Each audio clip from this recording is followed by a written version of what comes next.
ನಮಸ್ಕಾರ ಎಲ್ರಿಗೂ. Welcome back to my channel Shweta's creations and blog. ಎಲ್ಲರೂ ಹೇಗಿದ್ದೀರಾ? ಚೆನ್ನಾಗಿದ್ದೀರಾ ಅಂತ ಭಾವಿಸ್ತಾ ಇದ್ದೀನಿ. ನಾನು ಕೂಡ ತುಂಬಾನೇ ಚೆನ್ನಾಗಿದೆ ಅಂತ ಹೇಳಲಿಕ್ಕೆ ಇಷ್ಟಪಡ್ತೀನಿ.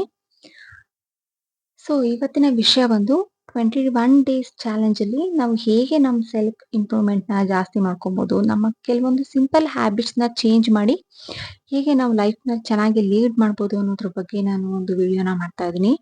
ಸೊ ನಾನು ಕೂಡ ಇದನ್ನ ಲೈಫ್ ಅಲ್ಲಿ ಅಳವಡಿಸ್ಕೊಂಡು ಇವತ್ತು ಇಷ್ಟು ದಿನ ಇಷ್ಟು ಈ ರೀತಿಯಲ್ಲಿ ಎಲ್ಲಾನು ಕೂಡ ಮಾಡ್ಕೊಂಡ್ ಬರೋದಕ್ಕೆ ಸಹಾಯ ಆಯ್ತು ಅಂತಾನೂ ಕೂಡ ಹೇಳ್ಬೋದು. ಸೊ ಹಾಗಾಗಿ ನಿಮ್ಗೆ ಯಾರಿಗಾದ್ರೂ ಯೂಸ್ ಆಗುತ್ತೆ ಅನ್ನೋ ಭಾವನೆಯಿಂದ ನಾನು ಈ ವಿಡಿಯೋನ ಮಾಡ್ತಾ ಇದ್ದೀನಿ. ಸೊ ಈ ವಿಡಿಯೋನ ಕೊನೆವರೆಗೂ ನೋಡಿದ್ರೆ ನಿಮ್ಗೆ ಅಟ್ಲೀಸ್ಟ್ ನಮ್ಮಲ್ಲಿರೋ ಏನಾದ್ರೂ ಒಂದು ಮಿಸ್ಟೇಕ್ಸ್ ಅನ್ನೋದು ನಮ್ಗೆ ಸಿಕ್ಕೇ ಸಿಗುತ್ತೆ ಅಂತ ಹೇಳಲಿಕ್ಕೂ ಕೂಡ ಇಷ್ಟಪಡ್ತೀನಿ. ಸೊ ಯಾರೆಲ್ಲ ನನ್ನ ಚಾನೆಲ್ನ ಮೊದಲನೇ ಸರಿ ನೋಡ್ತಾ ಇದ್ದೀರಾ, ನೀವೆಲ್ಲರೂ ಕೂಡ ದಯವಿಟ್ಟು ನನ್ನ ಚಾನೆಲ್ಗೆ ಸಬ್ಸ್ಕ್ರೈಬ್ ಮಾಡ್ಕೊಂಡು ನೋಡಿ. ಹಾಗೆ ಅನಿಸಿಕೆ ಮತ್ತೆ ಅಭಿಪ್ರಾಯಗಳನ್ನು ಕೂಡ ಕಮೆಂಟ್ ಸೆಕ್ಷನ್ ತಿಳಿಸಿ ಅಂತ ಹೇಳ್ತಾ, 21 ಡೇಸ್ ಚಾಲೆಂಜ್ ಸೆಲ್ಫ್ ಇಂಪ್ರೂವ್ಮೆಂಟ್ ಮತ್ತೆ 10 ಸಿಂಪಲ್ ಹ್ಯಾಬಿಟ್ಸ್ ನಾವು ಚೇಂಜ್ ಮಾಡ್ಕೊಳ್ಳೋದ್ರಿಂದ ಹೇಗೆ ನಾವು ನಮ್ಮ ಸೆಲ್ಫ್ ಇಂಪ್ರೂವ್ಮೆಂಟ್ ನ ಜಾಸ್ತಿ ಮಾಡ್ಕೋಬಹುದು ಅನ್ನೋದ್ರ ಬಗ್ಗೆ ಇವತ್ತಿನ ವಿಡಿಯೋ ಆಗಿರುತ್ತೆ. ಸೊ ಮೊದಲನೇದಾಗಿ ಹೆಲ್ತ್. ನಾವ್ ಏನೇ ಮಾಡ್ಬೇಕು ಅಂತಂದ್ರೂ ಕೂಡ ನಮ್ ಹೆಲ್ತ್ ಚೆನ್ನಾಗಿದ್ರೆ ಮಾತ್ರ ನಾವು ಮಾಡ್ಲಿಕ್ಕೆ ಸಾಧ್ಯ.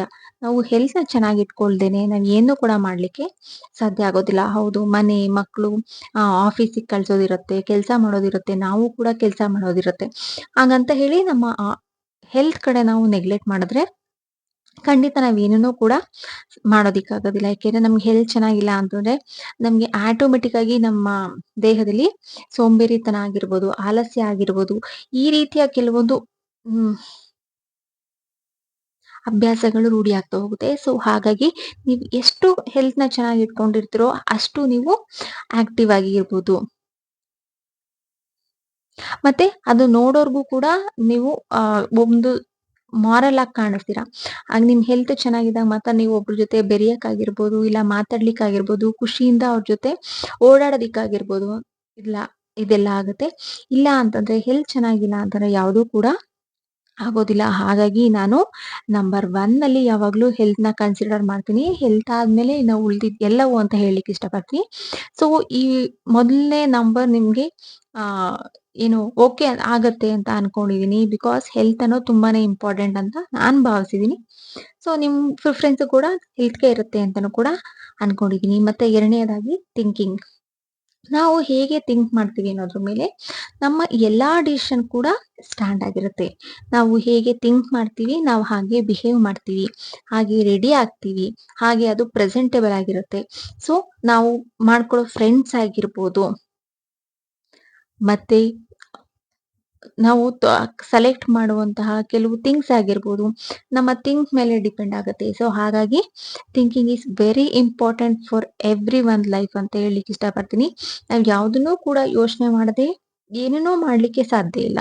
ಅಟ್ಲೀಸ್ಟ್ ನಾವು ಒಂದು ₹10 ಪೆನ್ ನಾವು ಪರ್ಚೇಸ್ ಮಾಡ್ಬೇಕು ಅಂದ್ರೂ ಈ ಪೆನ್ ಹೇಗಿದೆ, ಇದು ಹೇಗ್ ಬರೆಯುತ್ತೆ ಅಂತ ಯೋಚನೆ ಮಾಡಿ ತಗೊಂತೀವಿ ಅಂದ್ಮೇಲೆ ನಮ್ಮ ಲೈಫ್ ಅಲ್ಲಿ ನಮ್ಮ ಇಂಪ್ರೂವ್ಮೆಂಟ್, ನಮ್ಮ ಚೇಂಜಸ್ ನ ನಾವು ಬದಲಾಯಿಸ್ಕೊಂತ ಇದೀವಿ ಅಂದಾಗ ಥಿಂಕಿಂಗ್ ಇಸ್ ವೆರಿ ಇಂಪಾರ್ಟೆಂಟ್ ಅನ್ನೋದು ನನ್ನ ನಂಬರ್ 2 ನಲ್ಲಿರೋ ಪ್ರಿಫರೆನ್ಸ್ ಅಂತ ಹೇಳಕ್ ಇಷ್ಟಪಡ್ತೀನಿ. ಸೊ ಮೂರನೇದಾಗಿ ಮೂರನೇ ಸಿಂಪಲ್ ಹ್ಯಾಬಿಟ್ ಅಂತಂದ್ರೆ ಏನ್ ಬರುತ್ತೆ ಅಂತ ನೋಡೋಣ. Dressing sense. Yes, dressing sense ಅನ್ನೋದು ತುಂಬಾನೇ ಇಂಪಾರ್ಟೆಂಟ್. ಅಂತಂದ್ರೆ ಡ್ರೆಸ್ಸಿಂಗ್ ಸೆನ್ಸ್ ಅಂದ ತಕ್ಷಣ ನಾವು ತುಂಬಾ ರೆಡಿ ಆಗಿರ್ಬೇಕು, ಮೇಕಪ್ ಮಾಡ್ಕೊಂಡೇ ಇರಬೇಕು ಅಂತ ಅಲ್ಲ. ಆಕ್ಚುಲಿ ನಮ್ ಡ್ರೆಸ್ಸಿಂಗ್ ಸೆನ್ಸ್ ಸ್ವಲ್ಪ ಪ್ರೆಸೆಂಟೇಬಲ್ ಆಗಿರ್ಬೇಕು. ಅಟ್ಲೀಸ್ಟ್ ನಾವು ಮನೆಯಲ್ಲಿ ಇದ್ದೀವಿ ಅಂತಂದ್ರು ಕೂಡ ಹೇಗೇಗೋ ಡ್ರೆಸ್ ಮಾಡ್ಕೊಂಡು ಹಳೆಯ ಬಟ್ಟೆನಲ್ಲೇ ಇರೋದು, ಇಲ್ಲ ತಲೆನೇ ಬಾಚ್ಕೊಳ್ದೆ ಹಾಗಾಗಿ ಇರೋದು, ಅದಕ್ಕಿಂತ ಅಟ್ಲೀಸ್ಟ್ ನಾವು ಬೆಳಿಗ್ಗೆ ಎದ್ದು ಕೈಕಾಲು ಮುಖ ತೊಳ್ಕೊಂಡು ತಲೆ ಬಾಚ್ಕೊಂಡು ಒಳ್ಳೆ ಬಟ್ಟೆಗಳನ್ನ ಹಾಕೊಂಡು, ಹೊಸ ಬಟ್ಟೆ ಬ್ರಾಂಡೆಡ್ ಬಟ್ಟೆ ಅಂತಾನೆ ಇಲ್ಲ, ನಮ್ಮ ಮನೆಯಲ್ಲಿ ಯಾವ್ಯಾವ್ದು ಅವೈಲೇಬಲ್ ಇರುತ್ತೋ ನಮ್ಮ ಆ ಏನು ನಮ್ಮ ಸ್ಟ್ಯಾಂಡರ್ಡ್ಗೆ ಅಟ್ಲೀಸ್ಟ್ ನಮ್ಮ ಶಕ್ತಿಗೆ ಅನುಸಾರವಾಗಿ ಯಾವ ಬಟ್ಟೆಗಳಿರ್ತೋ ಅದನ್ನ ನಾವು ಬಳಸೋದ್ರಿಂದ ಅಟ್ಲೀಸ್ಟ್ ಏನೋ ಏನೋ ಯಾವಾಗ್ಲೂ ಕೆಲವೊಬ್ರು ನಾವ್ ನೋಡಿರ್ತೀವಿ, ಯಾವಾಗ್ಲೂ ತಲೆ ಗಂಟ್ ಕಟ್ಕೊಂಡೇ ಇರೋದು, ಸಂಜೆ ಆದ್ರೂ ಮುಖ ತೊಳ್ದಿರಲ್ಲ, ತಲೆ ಬಚ್ಚಿರಲ್ಲ. ಆಗಿರೋದ್ಕಿಂತ ಯಾವಾಗ ನಾವು ಡ್ರೆಸ್ಸಿಂಗ್ ಸೆನ್ಸ್ ಅನ್ನೋದನ್ನ ಇಂಪ್ರೂವ್ ಮಾಡ್ಕೊಂತೀವಿ ಅವಾಗ ನಮ್ಮ ಮೇಲೆ ನಮ್ಗೆ ಕಾನ್ಫಿಡೆನ್ಸ್ ಅನ್ನೋದು ಜಾಸ್ತಿ ಆಗ್ತಾ ಹೋಗುತ್ತೆ. ಸೊ ಹಾಗಾಗಿ ಡ್ರೆಸ್ಸಿಂಗ್ ಸೆನ್ಸ್ ಅನ್ನೋದು ತುಂಬಾನೇ ಇಂಪಾರ್ಟೆಂಟ್. ಹಾಗೆ ನಮ್ಮನ್ನ ನಾವು ಪ್ರೆಸೆಂಟ್ ಮಾಡ್ಕೊಳ್ಳೋದಿಕ್ಕೂ ಆಗ್ಲಿ, ಬೇರೆ ಯಾರಾದ್ರೂ ನೋಡಿ ನಮ್ಮನ್ನ ಮಾತಾಡಿಸ್ತಿದ್ದಾರೆ ಅಂತಂದ್ರೂ ಕೂಡ ಡ್ರೆಸ್ಸಿಂಗ್ ಸೆನ್ಸ್ ತುಂಬಾನೇ ಇಂಪಾರ್ಟೆಂಟ್ ಅಂತ ಹೇಳಲಿಕ್ಕೆ ಇಷ್ಟಪಡ್ತೀನಿ. ಮತ್ತೆ ನಾಲ್ಕನೇದಾಗಿ ಬಂದು ಮ್ಯಾನೇಜಿಂಗ್. ಸೊ ಮ್ಯಾನೇಜಿಂಗ್ ಅಂತಂದ್ರೆ ಹೆಣ್ಣು ಮಕ್ಕಳಿಗೆ ಆಕ್ಚುಲಿ ಇದ್ರಲ್ಲಿ ತುಂಬಾನೇ ಕಷ್ಟ ಆಗೋದು ಹೆಣ್ಮಕ್ಳಿಗೆ ಅಂತ ಇಷ್ಟಪಡ್ತೀನಿ. ಯಾಕಪ್ಪ ಅಂತಂದ್ರೆ ಹೆಣ್ಮಕ್ಳಿಗೆ ಮ್ಯಾನೇಜ್ ಮಾಡೋದು ಏನಕ್ಕೆ ಕಷ್ಟ ಆಗುತ್ತೆ ಅಂತಂದ್ರೆ, ಗಂಡ್ ಮಕ್ಳಿಗೆ ಬರೀ ಕೆಲ್ಸ ಅನ್ನೋದಷ್ಟೇ ಇರುತ್ತೆ. ಆದ್ರೆ ಹೆಣ್ಮಕ್ಳಿಗೆ ಹಾಗಲ್ಲ.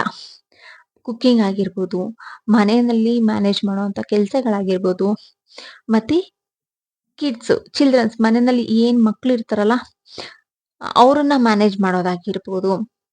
ಮತ್ತೆ ಯಾರಾದ್ರೂ ಮನೆಗೆ ಬರ್ತಾರೆ, ಹೋಗ್ತಾರೆ ಎಲ್ಲವನ್ನೂ ನಿಭಾಯಿಸುವಂತಹ ಒಂದು ಜ್ಞಾನ ಅನ್ನೋದಿರ್ಬೇಕಾಗತ್ತೆ. ಸೊ ಇಲ್ಲ ಹರಿ-ಬರಿನಲ್ಲಿ ಮಾಡೋದ್ಕಿಂತ ಹೇಗೆ ಮಾಡಿದ್ರೆ ಹೇಗೆ ಆಗುತ್ತೆ? ಹೌದು, ಈ ಕೆಲ್ಸ ಮಾಡ್ಲಿಕ್ಕೆ ನನಗೆ ಎಷ್ಟು ಟೈಮ್ ಬೇಕಾಗುತ್ತೆ? ಮತ್ತೆ ಯಾವ್ದು ನನಗೆ ಈಸಿ ಆಗುತ್ತೆ? ಯಾವ್ದನ್ನ ಫಸ್ಟ್ ಮಾಡ್ಬೇಕು? ಅಟ್‌ಲೀಸ್ಟ್ ನಾನಿವಾಗ ಇಲ್ಲಿ ಮಕ್ಕಳನ್ನ ಸ್ಕೂಲಿಗೆ ಡ್ರಾಪ್ ಮಾಡಕ್ ಹೋಗ್ತಾ ಇದ್ದೀನಿ ಅಂದ್ರೆ ಅದಕ್ಕೆ ಬೇರೆ ಏನಾದ್ರೂ ಬೇಕಾಗಿರುವಂತಹ ಮನೆಗಾಗಿರ್ಬೋದು, ಕುಕಿಂಗ್ ಆಗಿರ್ಬೋದು, ಅದನ್ನ ತಗೊಂಬರೋಂತಹ ಯೋಚನೆ ಮಾಡಿ ಅಟ್‌ಲೀಸ್ಟ್ ಒಂದೇ ಸರಿ ಹೋಗ್ತಾ ಇದೀವಿ ಅಂತಂದಾಗ ಆನ್ ದ ವೇ ಬೇರೆ ಏನಾದ್ರೂ ಕೆಲ್ಸ ಇತ್ತು ಅಂತಂದ್ರೆ ಅದನ್ನ ಮುಗಿಸ್ಕೊಂಡ್ ಬರ್ಲಿಕ್ಕೂ ಕೂಡ ಯೋಚನೆ ಮಾಡೋದ್ರಿಂದ ಸೊ ಮ್ಯಾನೇಜಿಂಗ್ ಕೆಪಾಸಿಟಿ ಅನ್ನೋದು ತುಂಬಾ ಜಾಸ್ತಿ ಆಗುತ್ತೆ. ಸೊ ಈಸಿಯಾಗಿ ಹ್ಯಾಂಡಲ್ ಮಾಡ್ಬೋದು ಅಂತ ಅನ್ಕೊಂತೀನಿ.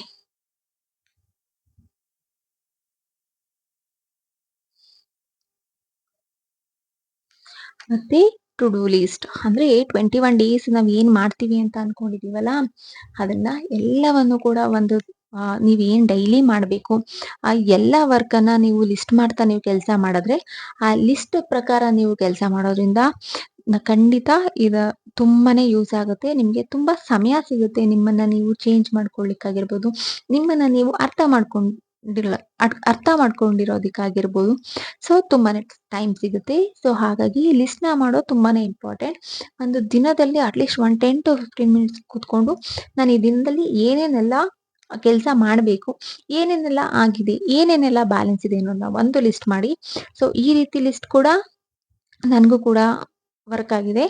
ಬಿಕಾಸ್ ನಾನು ಕೂಡ ಒಂದು ಸ್ಮಾಲ್ ಯೂಟ್ಯೂಬ್ ಚಾನೆಲ್ ಓಪನ್ ಮಾಡಿ ಮತ್ತೆ ನಾನು ಆಫೀಸ್‌ಗೆ ಹೋಗಿ ನನ್ ಮಕ್ಳು, ಮನೆ ಎಲ್ಲಾನು ಕೂಡ ನೋಡ್ಕೊಳ್ಳಿಕ್ಕೆ ಈ ಡೈಲಿ ಲಿಸ್ಟ್ ಅಂತೂ ತುಂಬಾನೇ ಇಂಪಾರ್ಟೆಂಟ್.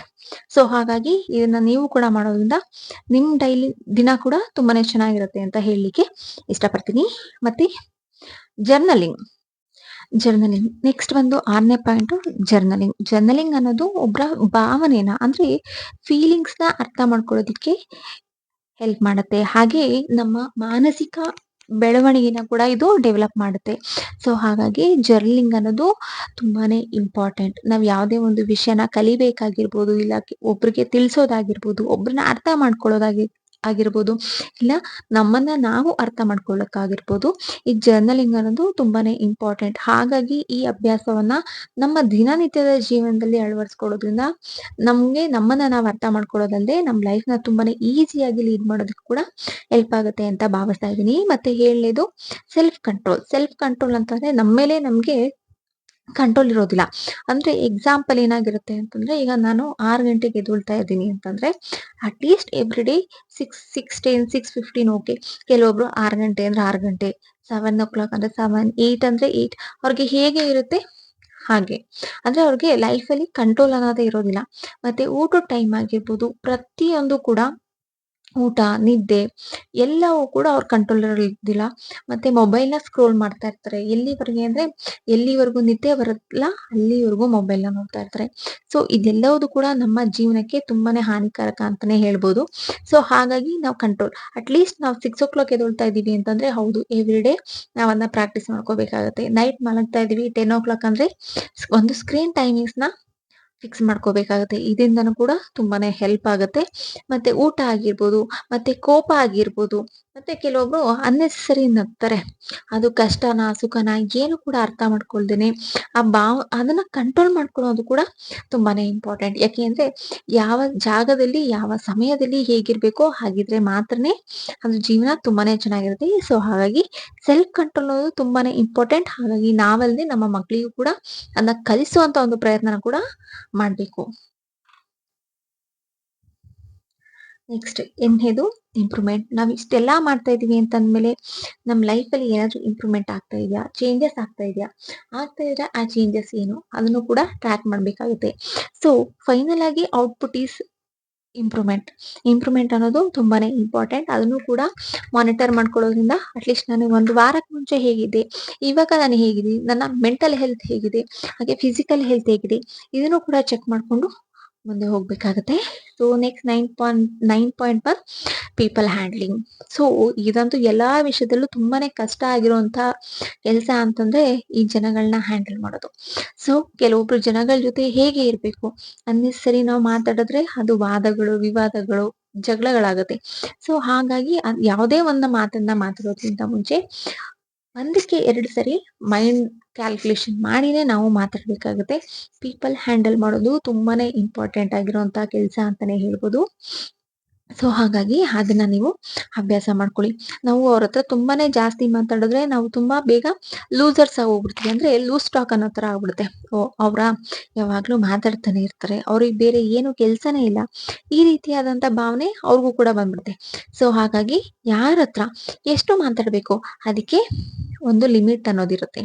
ಸೊ ನಮ್ಮವರಲ್ಲಿ ಅಂದ್ರೆ ಅದಕ್ಕೊಂದು ಬಾಂಡಿಂಗ್ ಇರುತ್ತೆ. ಒಂದು ಬೌಂಡರೀಸ್ ಇರುತ್ತೆ. ಆ ಬೌಂಡ್ರಿನ ಬಿಟ್ಟು ನಾವ್ ಯಾರ ಜೊತೆ ಆಗ್ಲೂ ಮಾತಾಡೋದಾಗಿರ್ಬೋದು, ಏನನ್ನಾದ್ರೂ ಶೇರ್ ಮಾಡ್ಕೊಳ್ಳೋದಾಗಿರ್ಬೋದು, ಈ ರೀತಿಯಾಗಿರುವಂತಹ ಕೆಲವೊಂದು ಅಭ್ಯಾಸಗಳನ್ನ ಬಿಡೋದ್ರಿಂದ ನಮ್ ಲೈಫ್ ಅಂತೂ ತುಂಬಾನೇ ಚೇಂಜಸ್ ಆಗತ್ತೆ ಅಂತಾನೆ ಹೇಳ್ಬೋದು. ಮತ್ತೆ 10ನೇದಾಗಿ ಬೀಯಿಂಗ್ ಬಿಸಿ.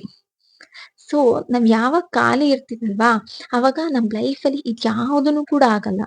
ನಾವ್ ಯಾವಾಗ ಬ್ಯುಸಿ ಆಗಿರ್ತೀವಿ ಅವಾಗ ನಮ್ ಲೈಫ್ ತುಂಬಾನೇ ಚೆನ್ನಾಗಿರುತ್ತೆ. ಅಂತಂದ್ರೆ ಯಾವಾಗ್ಲೂ ಮನೆ ಕೆಲ್ಸನೇ ಮಾಡ್ಬೇಕು ಅಂತ ಇಲ್ಲ. ಸೊ ನಿಮ್ಗೆ ಮನೇಲಿ ಕೆಲ್ಸ ಎಲ್ಲ ಮುಗೀತು ಅಂತಂದ್ಮೇಲೆ, ನೀವು ಯಾವ್ದಾದ್ರು ಕೋರ್ಸ್‌ಗೆ ಜಾಯಿನ್ ಆಗೋದ್ರಿಂದನೂ ಕೂಡ ನೀವು ಲೈಫ್‌ನ ಬಿಸಿ ಮಾಡ್ಕೋಬಹುದು. ಇಲ್ಲ ಏನಾದ್ರು ಒಂದು ಆಕ್ಟಿವಿಟೀಸ್ ಅಲ್ಲಿ ತೊಡಗಿಸ್ಕೊಳ್ಳೋದ್ರಿಂದ, ಇಲ್ಲ ಎಲ್ಲಾರು ಔಟ್‌ಸೈಡ್ ಹೋಗೋದ್ರಿಂದ, ಇಲ್ಲ ಬೇರೆ ಬೇರೆ ಏನಾದ್ರೂ ಒಂದು ವಿಷಯಗಳಲ್ಲಿ ನಿಮ್ಮನ್ನ ನೀವು ತೊಡಗಿಸ್ಕೊಂಡು, ಇಲ್ಲ ಮಕ್ಳ ಜೊತೆ ಟೈಮ್ ಸ್ಪೆಂಡ್ ಆಗಿರ್ಬೋದು, ಎಲ್ಲವೂ ಕೂಡ ಒಂದು ನಮ್ ಲೈಫ್ ಬಿಸಿನ ತೋರಿಸುತ್ತೆ. ಸೊ ಹಾಗಾಗಿ ನೀವ್ ಎಷ್ಟು ನಿಮ್ಮನ್ನ ಬಿಸಿಯಾಗಿ ಇಟ್ಕೊಳ್ಲಿಕ್ಕೆ ಟ್ರೈ ಮಾಡ್ತೀರಾ, ಸೊ ಲೈಫ್ ಅಷ್ಟು ಕೂಡ ತುಂಬಾನೇ ಚಾಲೆಂಜಿಂಗ್ ಆಗಿರುತ್ತೆ. ಹಾಗೆ ಕ್ಯೂರಿಯಸ್ ಆಗಿರುತ್ತೆ ಅಂತ ಹೇಳಲಿಕ್ಕೆ ಇಷ್ಟಪಡ್ತೀನಿ. ಸೊ ಹಾಗಾಗಿ ಯಾವಾಗ್ಲೂ ಅಂದ್ರೆ ನಾವ್ ಈಸಿಯಾಗಿ ಯಾರಿಗಾದ್ರೂ ಅವೈಲೇಬಲ್ ಇದ್ದೀವಿ ಅಂತಂದ್ರೆ, ಸೊ ಜನ ಹೇಗೆ ಅಂತಂದ್ರೆ ಟೇಕನ್ ಫಾರ್ ಗ್ರಾಂಟೆಡ್. ಓ ಅವ್ರಿಗೆ ಏನು ಕೆಲ್ಸ ಇಲ್ಲ. ಓಕೆ ಅವ್ರಿಗೇನೋ ಹೇಳಿದ್ರೆ ಆಯ್ತು ಬಿಡು. ಓ ನಿನ್ಗೇನು ಕೆಲ್ಸ ಇಲ್ಲ. ಈ ರೀತಿ ಮಾತಾಡ್ತಾರೆ. ಸೊ ಹಾಗಾಗಿ ನಾವು ನಮ್ ಲೈಫ್ ಅಲ್ಲಿ ಬ್ಯುಸಿ ಆಗಿರೋದ್ರಿಂದ, ಸೊ ನಮಗೂ ಕೂಡ ಸೊಸೈಟಿನಲ್ಲಿ ನಮ್ದೇ ಆದಂತ ಒಂದು ರೆಸ್ಪೆಕ್ಟ್ ಅನ್ನೋದು ಸಿಗುತ್ತೆ. ಸೊ ಹಾಗಾಗಿ ಬ್ಯುಸಿ ಆಗಿರೋದು ತುಂಬಾನೇ ಇಂಪಾರ್ಟೆಂಟ್ ಅಂತ ಹೇಳಲಿಕ್ಕೆ ಇಷ್ಟಪಡ್ತೀನಿ. ಸೊ ಇದು ನಾನು ನನಗೆ ಗೊತ್ತಿರೋ ಹಾಗೆ ಮಾಡಿದ 21 days challenge self improvement concept. So ಈ ವಿಡಿಯೋ ನಿಮ್ಮೆಲ್ರಿಗೂ ಕೂಡ ಇಷ್ಟ ಆಗಿದೆ ಅಂತ ಭಾವಿಸ್ತೀನಿ. ಸೊ ಹಾಗಾಗಿ ನೀವು ಕೂಡ ಇದನ್ನ ಟ್ರೈ ಮಾಡೋದ್ರಿಂದ ಅಟ್‌ಲೀಸ್ಟ್ ಯಾರಿಗಾದ್ರೂ ಒಬ್ರಿಗಾದ್ರೂ ಕೂಡ ಇದು ಯೂಸ್ ಆಗತ್ತೆ ಅಂತನೂ ಕೂಡ ಅಂತ ಅನ್ಕೊಂಡಿದೀನಿ. ಸೊ ಯಾರಿಗೆಲ್ಲ ಈ ಮಾಹಿತಿ ಇಷ್ಟ ಆಯ್ತು, ದಯವಿಟ್ಟು ನನ್ನ ಚಾನಲ್‌ಗೆ ಸಬ್ಸ್ಕ್ರೈಬ್ ಮಾಡೋದನ್ನ ಮರಿಬೇಡಿ. ಹಾಗೆ ನಿಮ್ಮ ಅನಿಸಿಕೆ, ಅಭಿಪ್ರಾಯ ಏನೇ ಇದ್ರೂ ಕೂಡ ಕಮೆಂಟ್ ಸೆಕ್ಷನಲ್ಲಿ ತಿಳಿಸಿ ಅಂತ ಹೇಳ್ತಾ, ಇವತ್ತಿಗೆ ಈ ವಿಡಿಯೋನ ಮುಗಿಸ್ತಾ ಇದ್ದೀನಿ. ಮತ್ತೆ ಮುಂದಿನ ವಿಡಿಯೋದಲ್ಲಿ ಸಿಗ್ತೀನಿ. ಅಲ್ಲಿವರೆಗೂ ಎಲ್ರಿಗೂ ನಮಸ್ಕಾರ ಅಂತ ಹೇಳ್ತಾ, ಯಾರೆಲ್ಲ ನನ್ನ ಚಾನೆಲ್‌ನ ನೋಡ್ತಾ ಇದ್ದೀರಾ ಅವರೆಲ್ರಿಗೂ ಕೂಡ ಥ್ಯಾಂಕ್ ಯು ಸೋ ಮಚ್.